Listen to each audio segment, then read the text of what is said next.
خبر میں خوش آمدید. میرے ساتھ ہیں عارف حمید بٹی صاحب, جناب شہزاد بٹ صاحب اور میں ہوں سعید قاضی. ناظرین, آج بجٹ ہم نے پریس کانفرنس دیکھی, کل بجٹ آئے گا اور اس کا ہم نے دیکھے ہیں سیلینٹ فیچرز بھی دیکھے ہیں. بہت سے ایسے اہداف ہیں جو مکمل نہ ہو سکے, عام طور پر ایسے ہی ہوتا ہے, مگر اس کی کیا وجوہات ہیں اور اس دفعہ کچھ زیادہ گریو سچویشن تو نہیں ہے خدا نہ خواستہ. اس کے ساتھ آئی ایم ایف پروگرام اگر ہم نہیں لیتے تو ہمارا پلان بی کیا ہے, اس پہ بھی ہم بات کریں گے.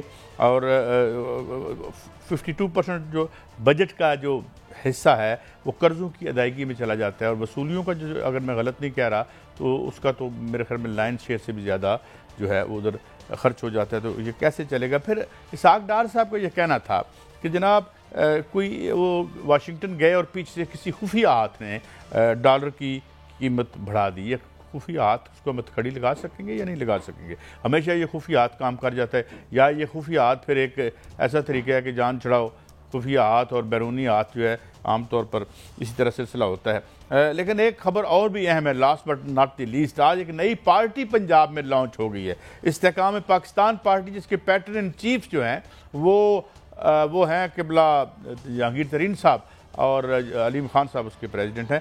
اذان کی بریک ہے, اس سے باتیں ہیں تو بٹی صاحب سے اور جناب شہزاد بٹ صاحب سے اور کچھ ہمارے ساتھ معیشت کے ماہرین بھی ہوں گے, ان سے بات کریں گے. ہمارے ساتھ رہیے.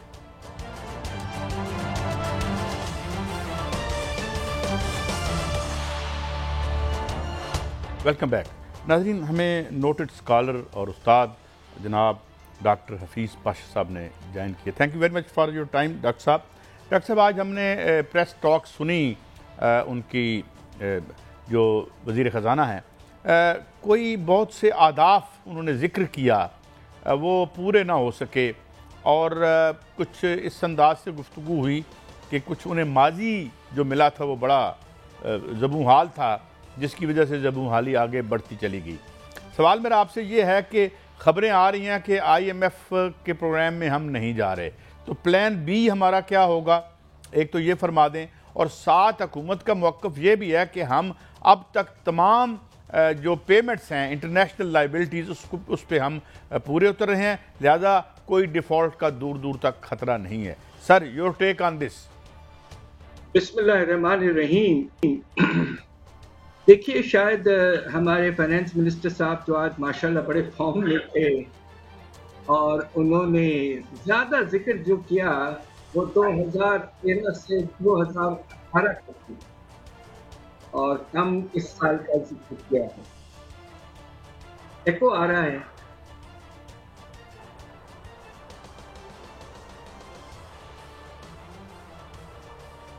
جی ڈاکٹر صاحب, میں سن پا رہے ہیں ہم آپ کو. اوکے, تو بات یہ ہے کہ اگر آئی ایم ایف کا پروگرام جون 30 کو کسی نہ کسی طریقے سے تو ختم ہونا ہی ہے, اور یہ نوا ریویو ہوگا یا نہیں ہوگا, اب وہ بھی ایک طرح سے کوشچن مارک میں ہے. تو سوال یہ پیدا ہوتا ہے کہ اگر وہ کہہ رہے ہیں کہ جو آنے والی الیکٹڈ حکومت ہوگی تو وہ اگر چاہے تو نیا پروگرام نیگوشیٹ کر سکتی ہے.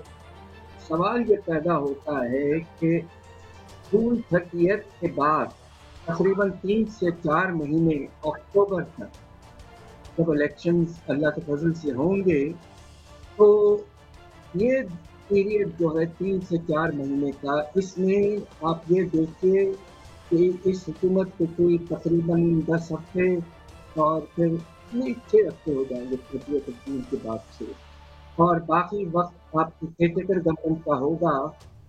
تو اس دوران ہم اپنی فائنینسنگ ریکوائرمنٹس کس طرح پورا کریں گے؟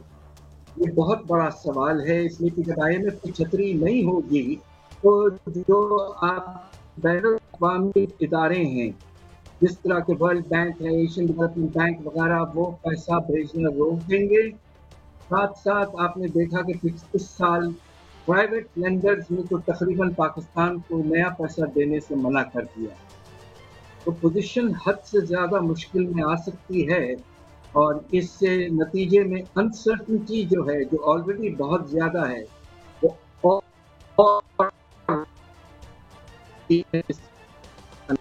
یقیناً ہو گئی ہے. اور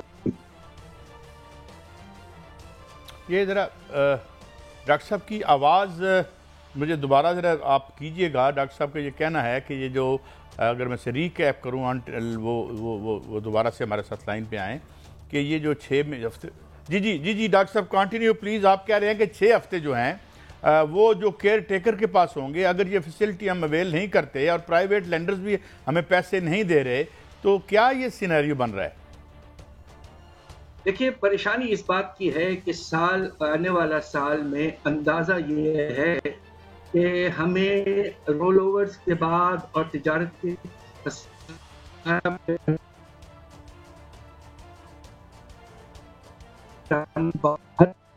اور اگر آئی ایم ایف کی چھتری نہ ہو تو پھر آپ کے جو ملٹی لیٹرل ایجنسیز وغیرہ روک دیں گے. تو آپ اپنی جس طرح انہوں نے ذکر کیا سورن جو آپ کی لائبلٹیز ہیں وہ کس طرح آپ میٹ کریں گے. will rise to an absolute peak.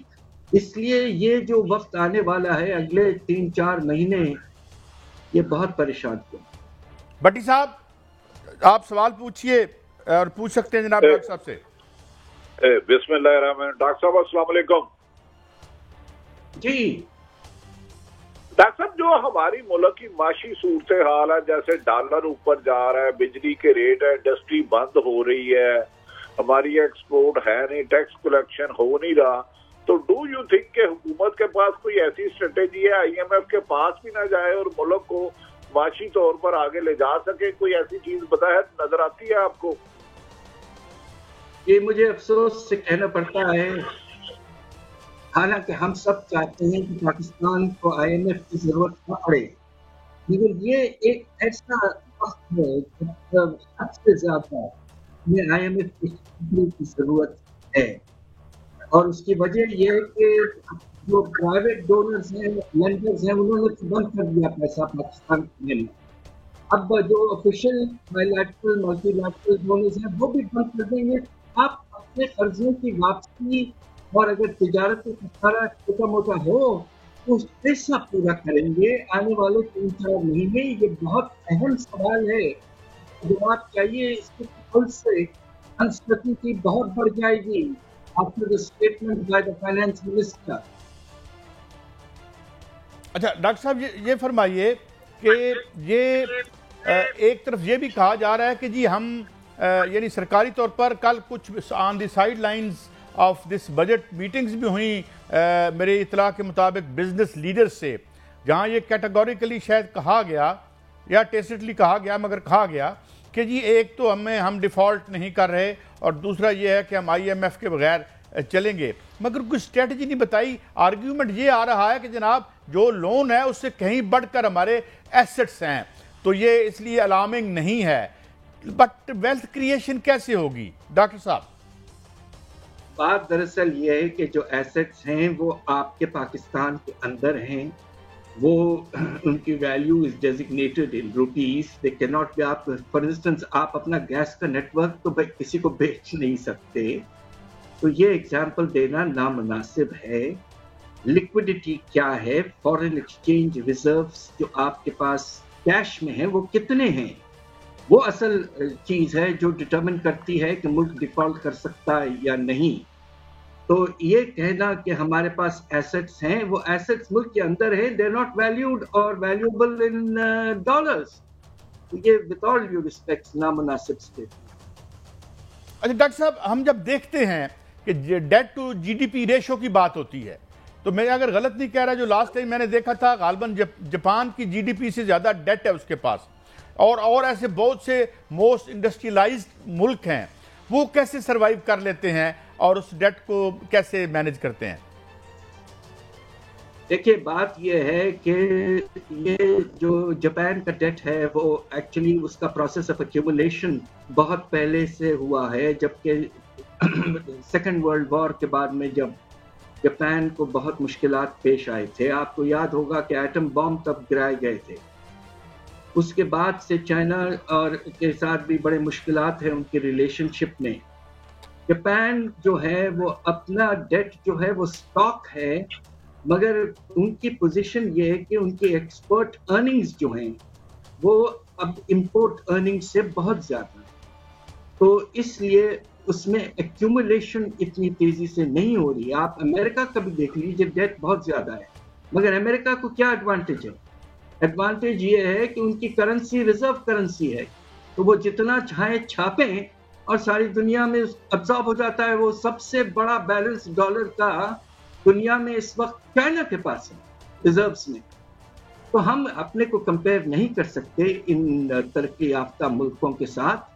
آپ یہ دیکھیے، اگر آپ مناسب ملکوں کے ساتھ کمپیئر کریں تو پاکستان کے ریزروز جو اس وقت $4 ارب ہیں، بنگلہ دیش کے تقریباً $30 ارب سے زیادہ ہیں، مگر وہ اب پریشان خود ہو چکے ہیں اور IMF کے پروگرام میں جا چکے ہیں، اس لیے کہ ان کے ریزروز گر رہے ہیں.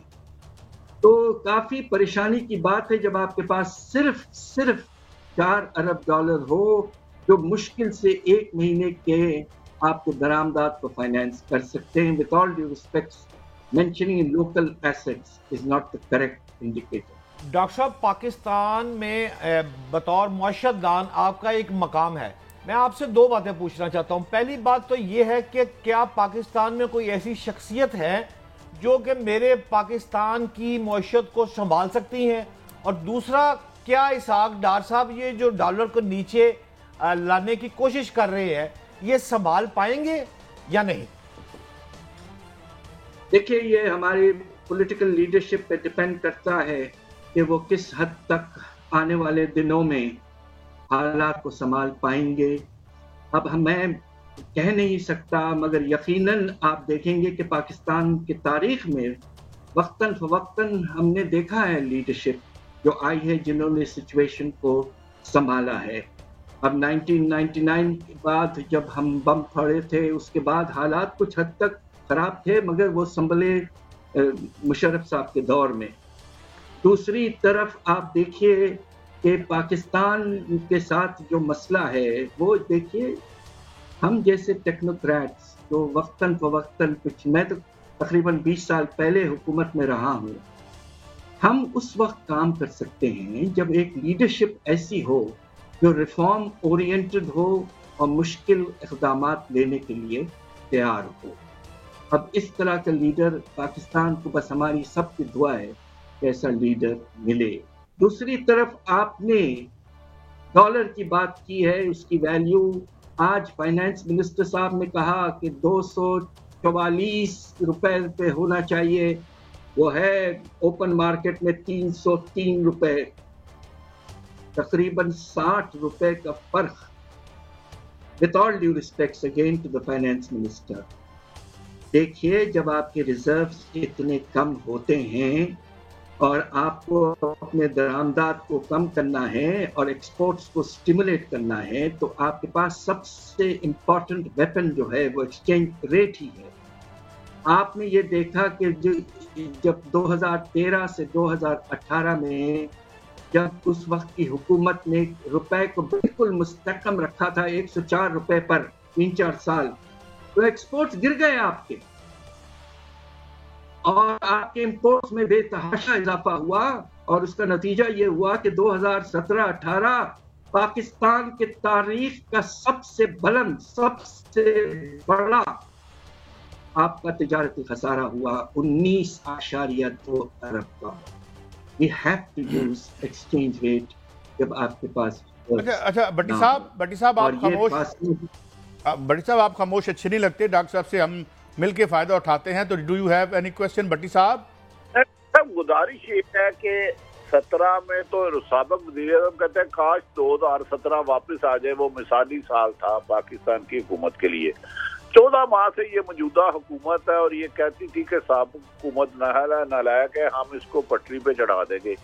وادی النظر میں جو آپ نے بڑی اہم بات کی کہ ٹیکنوکریٹ سے کام لینا ہے کہ حکومت کی ول کیا ہے، یہ تو بظاہر ایسا لگ رہا ہے مخالفین کو کچلنے کی کوشش کر رہے ہیں اور اکانومی ان کی پرائورٹی وادی النظر میں نہیں لگتی، جس کی وجہ سے ڈالر اتنا ہو گیا. ہمارے قرضے کا جو حال ہے، ریزرو کیا رہ گئے. تو کیا اس حکومت کو اس کا احساس نہیں ہوتا کہ ہم کس طریقے سے برے طریقے سے ڈیفالٹ کے قریب پہنچ رہے ہیں؟ اور ایک خاص بات یہ 217 کی جو کی آج خاص طور پر انہوں نے کہا کہ ہم ایک بہت بلند مقام پہ تھے 217 میں، ویئر ایز اٹ از جو جس طرح بھٹی صاحب پوائنٹ آؤٹ کر رہے ہیں کہ وہ تو ہائیسٹ خسارہ تھا. جناب ڈاکٹر صاحب. دیکھیے بات یہ ہے کہ اس وقت اس میں کوئی شبہ نہیں، ایبسلیوٹلی کوئی شبہ نہیں کہ پاکستان کے حالات شاید تاریخ کے سب سے خراب لیول تک پہنچ چکے ہیں. اس میں سیاسی پہلو ہے، اس میں ایک معاشی پہلو ہے، اس میں ایک سوشل پہلو ہے، ہمارے یوتھ کا پرابلم بہت سیریس ہوتا جا رہا ہے، وغیرہ وغیرہ وغیرہ. تو اب میری اپنی گزارش ایز اے پروفیسر یہ ہے کہ بھائی خدا کے لیے آپ مل کے بیٹھیں، پولیٹیکل جس طرح مانا آپ نے 2014 میں ٹیررزم کے خلاف ایک نیشنل ایکشن پلان بنایا تھا، سب مل کے پارٹیز اور اسٹیبلشمنٹ، اور اس کو بڑے سلیقے سے آرمی نے امپلیمنٹ کیا تھا. ہمیں اس طرح کا ایک پروسیس چاہیے. اور میں اس بات پر خوش ہوں کہ کل زرداری صاحب نے کم از کم پہلی دفعہ ایک لیڈر نے بہت عرصے کے بعد 2018 میں شہباز شریف صاحب نے کہا تھا، اب پہلی دفعہ بہت عرصے کے بعد ایک بڑے لیڈر نے کہا ہے کہ چارٹر آف دی اکانومی چاہیے. اگر ہمارے پاس چارٹر ہوگا اور پولیٹیکل طاقتیں ساتھ ہوں گی سب، تو آئی ایم ایف کی پوزیشن بالکل تبدیل ہو جائے گی. وی ول نیگوشیٹ آن اسٹرینتھ. یہ بہت ضروری ہے. اب وقت آ گیا ہے فار گاڈ سیک یہ جو کشمکش ہے اسے ختم کریں اور پر بیٹھیں اور ایک نیشنل ایکشن اکنامک پلان فوراً تیار کریں. اچھا ڈاکٹر صاحب، یہ بڑی ایک دلچسپ بات ہے جو آپ نے پوائنٹ آؤٹ کی، لیکن ایک بات میں نے آج بھی سوال کیا اور آپ سے رہنمائی چاہوں گا کہ چارٹر آف اکانومی کی بات کرتے ہیں. اب سوال یہ ہے کہ یہ تمام لوگ خود بہت بڑے ٹائکونز ہیں اور بہت ماشاءاللہ بل گیٹ کو بھی شرمات دیتی ہے اگر ان کا growth rate according to their tax returns ہم نکالیں پچھلی 3-4 دہائیوں میں تو بڑا فخر ہوتا ہے ہمیں. لیکن جو وطن عزیز کی معیشت یہ چلا رہے تھے وہ اس کا بھرکس نکل گیا. How come to diametrically opposed نتیجے نکلے ایک ہی اکنامک انوائرمنٹ میں، ایک پرسنل اور ایک نیشنل؟ یہ تو ہے، اس بات کا تو ہم سب کو بے پناہ افسوس ہے. اور اس میں جو گورننس کا ہمارے سسٹم میں ٹوٹل فیلئر ہے، لیک آف اکاؤنٹیبلٹی ہے، اور جسے کہتے ہیں elite capture of the state مکمل طور پر ہے. مگر آپ مجھے یہ بتائیے کہ کیا ایک وقت ایسا نہیں آتا ہے جب ہمارے امیر طبقے کو بھی خود یہ سوچنا پڑے کہ انسٹنکٹ جسے کہتے ہیں فور سیلف پریزرویشن. دیکھیے بہت سے ملکوں میں جب عرب سپرنگ آیا، جب یوتھ حد سے زیادہ آؤٹ آف کنٹرول ہو گئے تو بے پناہ ڈیمیجز ہوئے. اس کا چھوٹا سا آپ نے ایک نسخہ یا اشارہ میں 9 کو دیکھا ہے. خدا نخواستہ ہمیں اس چیز کو اوائڈ کرنا ہے. اور اب ایلیٹ کے بھی میری ایک ہمبل رائے یہ ہے کہ ان کے انٹرسٹ میں یہ ہے کہ اب کچھ آگے بڑھیں اور کچھ اپنے ملک کے لیے اپنے جو بے پناہ ویلتھ ہے اس میں سے کچھ ٹیکسز کے ریونیوز کو بڑھا کر ملک کے سامنے لے آئیں اور اس پیسوں سے ہم ترقی کی رفتار بڑھائیں اور غریب طبقے کو کچھ ریلیف دینے کی کوشش. بہت شکریہ doctor Hafeez Pasha. It is always a great pleasure having you on the show. ہم ایک انتہائی معتدل اور ایک انتہائی گہری گفتگو کرتے ہیں. وقت ہوا ہے ایک بریک کا.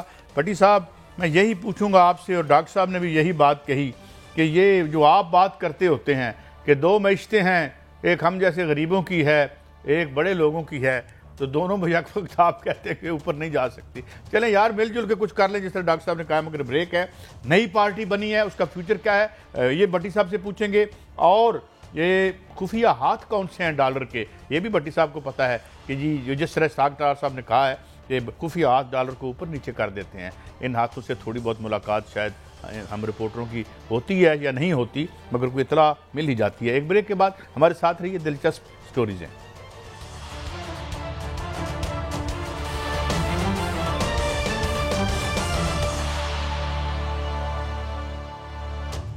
Welcome back. اس سے پہلے کہ میں بھٹی صاحب کی طرف جاؤں اس استحکام پاکستان پارٹی کے حوالے سے اور کچھ اہم، مگر آج ہمارے ساتھ موجود ہیں خالد کھوکھر صاحب، صدر کسان اتحاد ہیں. اور کیونکہ آج thank you very much for your time Khokhar صاحب. کھوکھر صاحب، یہ تو ہماری جو زرعی پیداوار ہے اس میں آج کمی کا اشارہ اور اندیہ ملا ہے ہمیں. تو اب یہاں پہ ٹیکنالوجی بڑی آگے جا رہی ہے، یہاں کراس کراپ کے ذریعے ایک خیال ہے کہ بلینز آف ڈالر سیو بھی کر سکتے ہیں اور ایکسپورٹ بھی کر سکتے ہیں. آپ کیا وجہ ہے اس کی کہ یہ ہمارا فیلئر ہوا ہے اس محاذ پر؟ کھوکھر صاحب دیکھیں، پہلی بات تو یہ ہے کہ ہم کچھ چیزوں کو دیکھ نہیں رہے کہ ہم ہر سال آبادی کے لحاظ سے ایک نیا نیوزی لینڈ یا سنگاپور کر رہے ہیں، لیکن ہماری ایگریکلچر کی وہ گروتھ نہیں ہے. اس لیے اس وقت ہم کو تقریباً 13 سے 14 بلین ڈالر کی ایگریکلچر پروڈیوس کی امپورٹ کر رہے ہیں. مین وجہ ہے کہ ہم نے ریسرچ پہ توجہ نہیں دی. ہمارا جو ریسرچ کا بجٹ ہے وہ ایگریکلچر کی جی ڈی پی کا 0.18 ہے، جو کہ نہ ہونے کے برابر ہے. اس لیے ہمارے پاس بہتر سیڈ ہے، نہ بہتر ریسرچ ہے، نہ جدید ٹیکنالوجی ہے، نہ جدید مشینری ہے ہمارے پاس. ہم اپنی پر ایکڑ پیداوار نہیں بڑھا سکتے. اب یہ دیکھیں کہ ہمارے ساتھ والا ہمسایہ ملک انڈیا، اگر انڈین پنجاب کو دیکھ واگا بارڈر کے ساتھ اگر آپ دیکھ لیں تو ان کی ایوریج جو پیداوار ہے گندم کی وہ 55 من ہے، ہماری کو 30-32 من ہے. یہ ہے فرق، ڈیفرنس ہماری پیداوار میں، جس کی وجہ سے ہم آگے نہیں جا رہے. 92 میں ہماری کپاس کی پیداوار تھی 1,28,00,000 بیل، انڈیا تھا 1,10,00,000. اب انڈیا چلا گیا اس وقت کوئی 4 کروڑ بیل پہ، اور ہم آ گئے پچھلے سال 46 لاکھ بیل پہ. اور اس سال ایگریکلچر ڈپارٹمنٹ پہلی دفعہ یہ نئے سیکٹری ہے افتخار مسعود نے محنت کی ہے، اسٹرگل کی ہے. کوئی تقریباً ان کی وجہ سے 15 لاکھ ایکڑ زیادہ کاشت ہوئی ہے. جو 30 لاکھ ایکڑ کاشت ہونی تھی اس کی بجائے 45 لاکھ ایکڑ کاشت ہوگی ہے. لیکن اگلا ایشو پھر یہ ہے کہ اب اس کو سنبھالنا اور اس کی پرچیز. اگر کاشتکار کو اس کا ریٹ نہ ملا تو کاشتکار دوبارہ اس کو کاشت نہیں کرے گا. سب سے امپورٹنٹ ہے کاشتکار کے لیے. دوسرا یہ ہے کہ ایکسٹینشن سروس وہاں جائے، فارمرز کو بتائے. سر میں آپ کو عرض کروں کہ ہماری بدقسمتی ہے کہ ہم گندم امپورٹ کرتے ہیں، ہم چاول امپورٹ کرتے ہیں، ہم کپاس امپورٹ کرتے ہیں. ہماری سب سے بڑی امپورٹ ایڈیبل آئل کی ہے. لیکن ہم نے کبھی بھی، میں پچھلی 4 دہائیوں سے دیکھ رہا ہوں، ہم نے اس کے اوپر توجہ نہیں دی. اب بہرحال اس میں اور بھی ادارے بھی شامل ہو گئے ہیں. ایک اسپیشلی طور پہ پاک آرمی بھی اس کو دیکھ رہی ہے کہ ہم کیسے اپنی پیداوار بڑھا سکتے ہیں اور غیر آباد رقبے ہم کیسے آباد کر سکتے ہیں. اب ہماری جو اس میں گروتھ ہے آبادی میں، اس لحاظ سے ہمیں ایگریکلچر کو بڑھانا ہوگا. یعنی ہمارے پاس غیر آباد رقبے سر اس وقت پڑے ہیں، کوئی 18 ملین ایکڑ رقبہ ہمارے پاس غیر آباد پڑا ہے. اس کو آباد کرنے کی اشد ضرورت ہے. اس وقت ملک میں فوری طور پر زرعی ایمرجنسی نافذ ہونی چاہیے، اور غیر آباد رقبوں کو آباد کر کے ہم نے تو چیف آف آرمی اسٹاف سے بھی ریکویسٹ کی ہے کہ یہ رقبے آباد کر کے، ان کے پاس FWO بہت بڑا ان کے پاس ایک ادارہ ہے، وہ آئے رقبے آباد کریں. ان کے پاس مشینری ہے، رقبے آباد کر کے کاشتکاروں میں یا کارپوریٹ سیکٹر میں رقبے تقسیم کیے جائے تاکہ ہم اپنی پیداوار پوری کر سکیں. سر اس وقت اگر ہم نے اس پہ کام نہ کیا تو ڈیزاسٹر ہے. سر ڈیزاسٹر ہے. جی بہت شکریہ. جی مکمل کیجیے. جی وہ سر ہمارے دیہاتی مثال ہے جنہیں گھر دانے ہوتے کملے بھی سیانے. یعنی اگر ہمیں گندم باہر سے منگوانی پڑے، ہم ایک زرعی ملک ہے. جب پاکستان بنا تھا تو پنجاب کے 17 اضلاع ہمارے حصے میں تھے، 13 بھارت کے حصے میں گئے تھے. آج وہ 13 اضلاع 125 کروڑ کی آبادی کو فیڈ کر رہے ہیں. کیا ہم اپنے 24-25 کروڑ کو فیڈ نہیں کر سکتے؟ وجہ یہ ہے کہ میں ایک ریکویسٹ کروں گا یہاں حکومت کا جو بجٹ آ رہا ہے، اس بجٹ میں زرعی ایمرجنسی نافذ کی جائے اور زراعت کو ترجیحات میں شامل کیا جائے. اور اس کے اوپر انویسٹمنٹ کی ضرورت ہے. ایکچولی ریسرچ کے اوپر انویسٹمنٹ کی ضرورت ہے، جدید ٹیکنالوجی کے اوپر انویسٹمنٹ کی ضرورت ہے. اگر یہ نہ کیا گیا تو یہ ملک نہیں چل سکتا. بہت شکریہ خالد کھوکھر صاحب، آپ نے بڑی صراحت سے اور بڑی یعنی اعتبار سے بڑی دریا کو کوزے میں بند کر دیا. بھٹی صاحب، اب میں آتا ہوں، پہلے تو مجھے یہ بتائیں کہ وہ کون سا خفیہ ہاتھ ہے جس کی وجہ سے ڈالر اوپر اور نیچے چلا جاتا ہے؟ کبھی یہ اس سے ہاتھ ملایا کبھی آپ نے، یا کوئی اندازہ ہے آپ کو؟ قاضی صاحب، نہایت ادب احترام سے، اس گھر کو آگ لگ رہی ہے گھر ہی کے چراغ سے. 40 سال جو اقتدار میں رہے اس آگ ڈالر، میں کہہ رہا ہوں ڈالر، کیا نام ہے ان کا میں معافی چاہتا ہوں قاضی صاحب، میری اصلاح کیجیے. سوری ڈار معافی چاہتا ہوں. تو مجھے بتائے 40 سال سے وہ اقتدار میں ہے. اگر خفیہ ہاتھ ہے تو جو آدمی 40 سال سے اپنی جیب میں پڑنے والے خفیہ ہاتھ کو نہیں پکڑ سکتا، وہ ملک کا فائنانس منسٹر ہونا چاہیے؟ پہلے تو مجھے یہ بتائیں. جب وہ پاکستان سے باہر تھے، مفتاح اسماعیل تھے، تو وہ کہتے تھے میں چٹکیوں میں کر دوں گا. تو بھائی جو کام آپ کو نہیں آتا پھر وہ نہ کریں.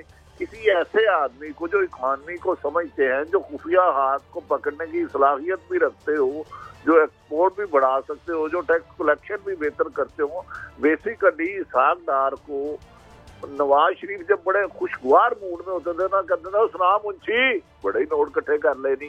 تو اب آپ نے ان کو فنانس منسٹر بنا دیا. تو مجھے بتائیں ان کی اپنی اکانومی جب یہ وزیر رہے ہیں اس کو ملٹی پلائی اربوں سے کر لے، تو کیا وجہ ہے کہ ان کا اپنا بزنس تو گروتھ کرتا ہے اور پاکستان کی عوام غریب ہے.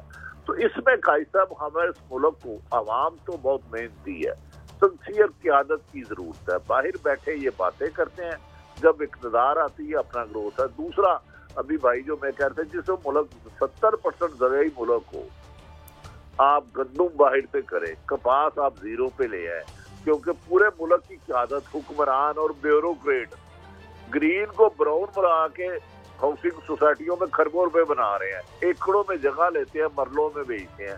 جب تک آپ کی ملک پہ قیادت اچھی نہ آئی، جو اس ملک کو اپنا گھر سمجھ کے نہ چلائے، تو اس کی حالات مزید سنگین ہوتے ہوئے نظر آتے ہیں.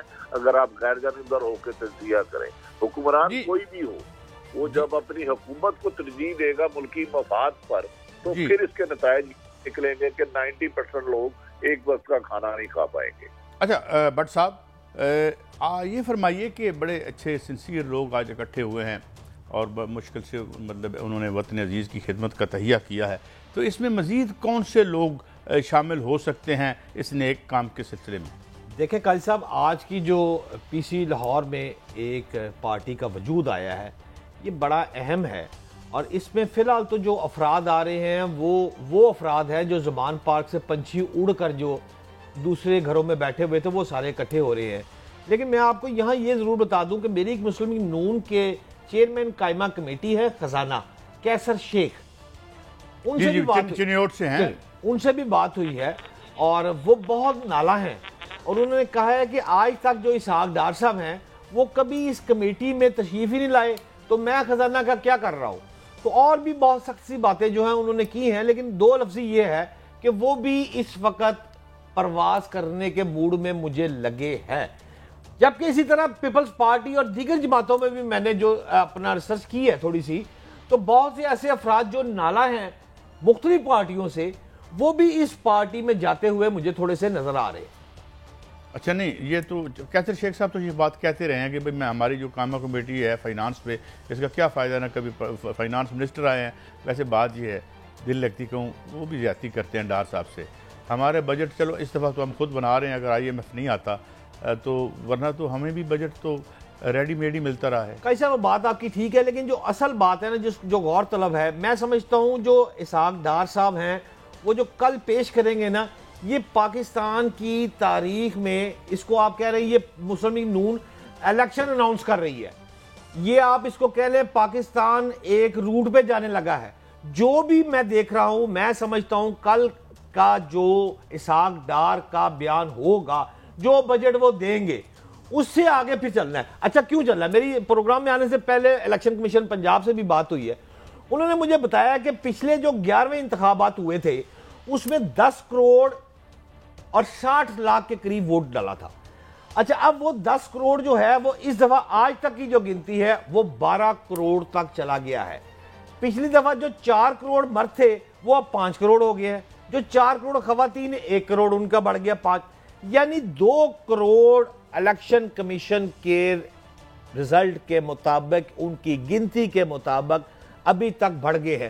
اب یہ جو نیا ووٹر آیا ہے یہ کچھ تو زمان پاک کا چاہنے والا ہے، جو نئی یوتھ آ رہی ہے. میرا ملک جو ہے وہ تو آپ کو پتا ہے سب سے زیادہ یوتھ تو میرے ملک میں ہی ہے.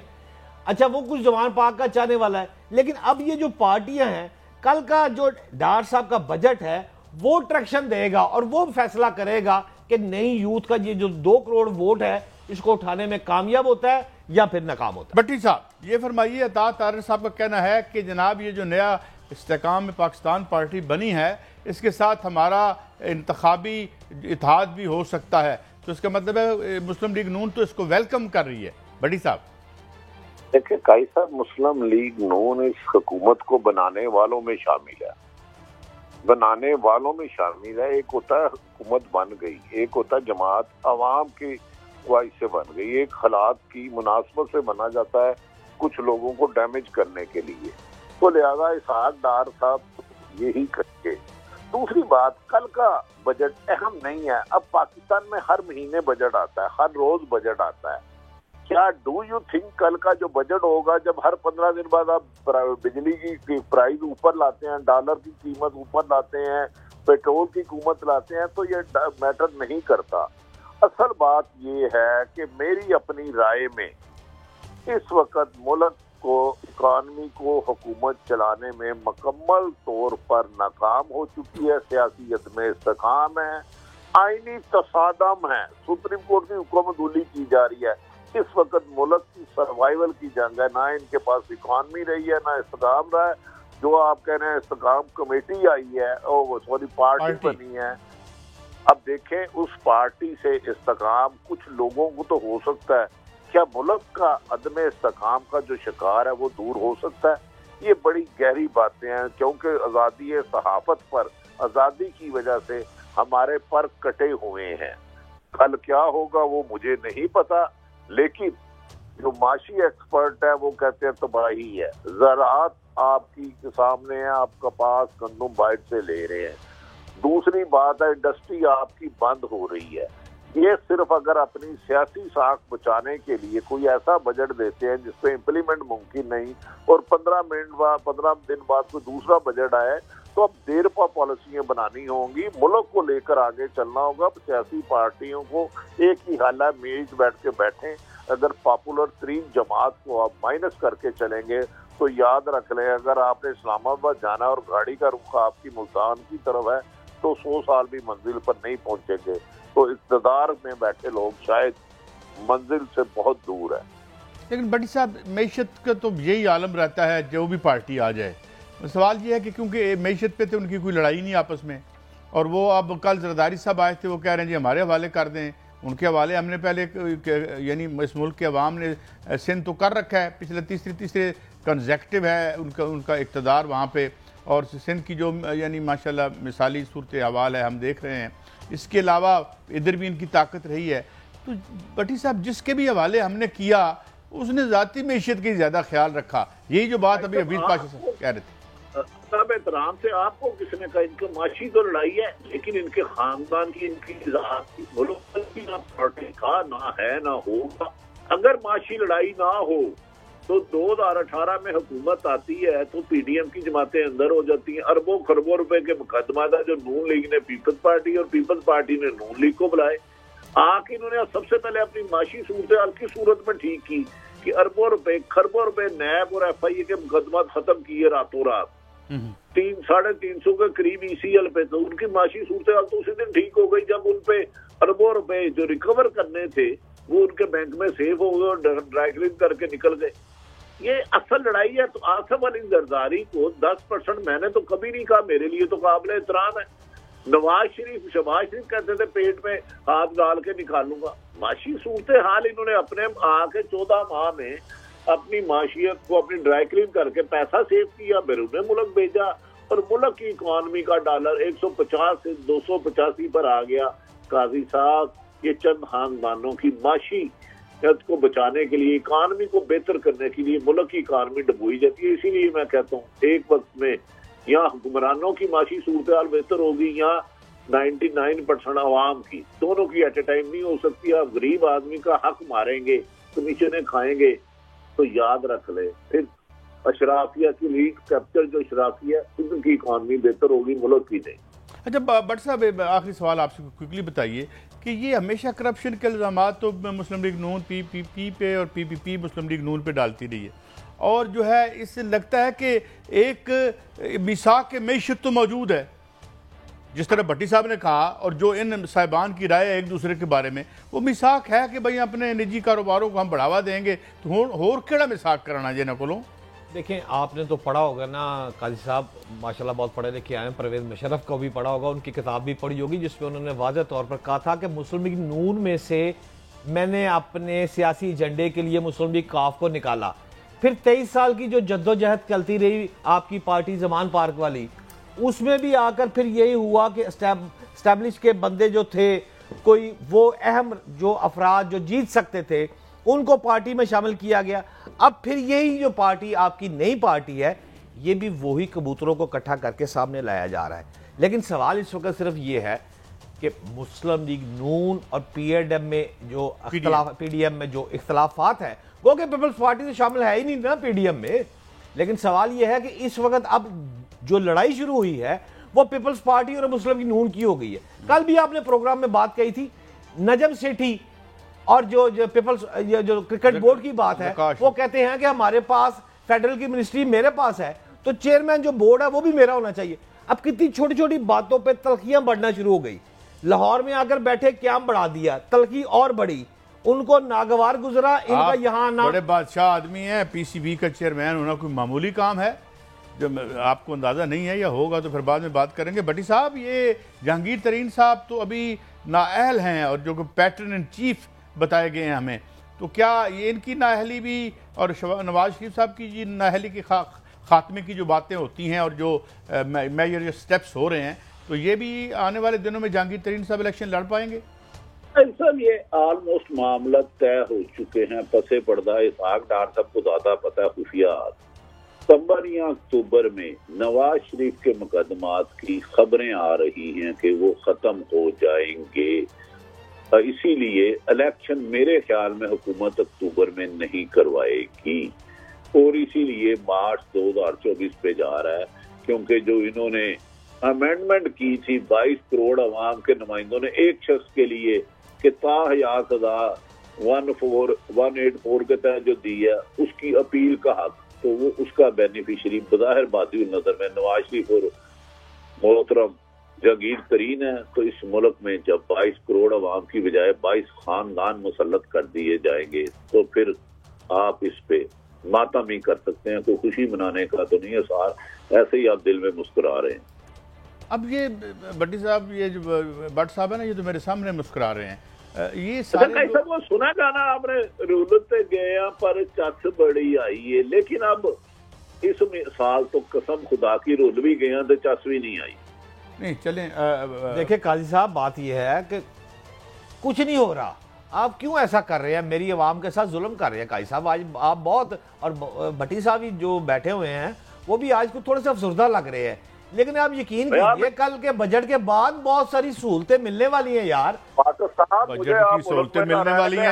یہ بجٹ کے بعد میری اطلاع ہے آٹا 20 روپے کلو، بجلی کا یونٹ 3 روپے، ڈالر تقریباً 70 روپے، یہ ساری چیزیں آ رہی ہیں. قوم کو مبارک ہو، آج رات سونا نہیں، اللہ کا واسطہ ہے، کل بجٹ آ رہا ہے. یار مجھے یہ بتائیں بٹی صاحب، جس شہر میں بجٹ بن رہا ہے وہاں ابھی خبر آئی ہے، جب میں ٹرانسمیشن میں تھا پھر میں نے نیوز روم میں انعام صاحب سے اس خبر کو یعنی چیک کیا ہے کہ وہاں جو کلرکس ہیں اور جو چھوٹے انہوں نے گیٹ بند کر کیا ہوا تھا اس کا سیکریٹریٹ کا کہ ساڑی تنخواہ بتاؤ. قاضی صاحب کبھی جہاز ٹیکسی کے بغیر اڑتا دیکھا آپ نے؟ امریکہ اور یو کے اور یورپ ایپکا والے باہر نکلے ہوئے ہیں.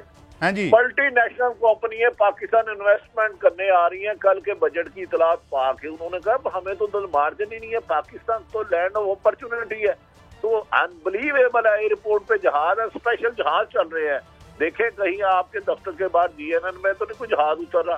بہت زیادہ اس بجٹ پہ عوام دنیا کو امیدیں ہیں. مجھے یقین ہے کہ امریکہ کے مل کے کیا ہوتا ہے، کیا وہ جو ہے یہ سارے بڑے بڑے لوگ پاکستان آئیں گے. انشاءاللہ پاکستان ترقی کرے گا، لیکن پاکستان کے چند خاندان. بڑی صاحب مجھے کلوزنگ کرنی ہے.